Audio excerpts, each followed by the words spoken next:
explain your style of wrestling for people that really don't watch that style and stuff. Well, I mean, listen. It's funny when I broke in. I didn't. It didn't compute to me that I was small. I don't know. I still haven't figured it out. I know I'm undersized for what the typical perception of a wrestler is, but in the ring, I always felt like I belonged in there, and I was on the same level as anybody else. I just knew that what I had to do physically and what my style would be would have to accentuate my strengths and hide my weaknesses. And to me, the beauty of wrestling is seeing the different styles and the different characters clash and see the story that gets weaved out of that. And so, I mean, I was watching at that time, the junior heavyweight style and the quote Japanese strong style.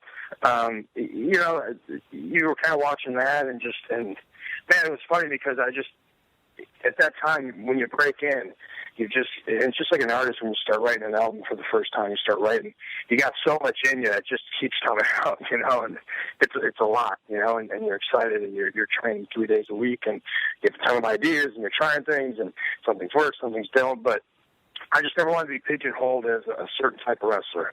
I didn't, I kind of rejected the theory of, well, this is what you're going to be, because I wanted to be a guy that could work up and down the card and be the main attraction, or be the guy who's setting the table.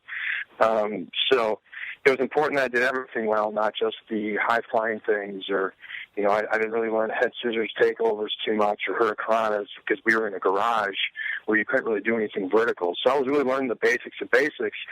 But I was working on the things I did, which is I had a lot of fast twitch muscle fiber, and I'm explosive, and I'm I jump around a lot. I was an athlete and took some gymnastics and things like that. So I was trying to incorporate that into style wrestling, and then also realizing that I was a big fan of submission wrestling and different transitions and different holds, and that when you get guys on the ground, it kind of equalizes size. So if I could be a technician on the mat too and be able to take a guy down and work there and keep it interesting and effective, that would just help my overall game. So initially that was like where my focus was, a lot of because of limitations in the ring and stuff with the roof. Yes. Really work on that stuff, work on the fundamentals, and get the base solid, and then from there you can always build on top.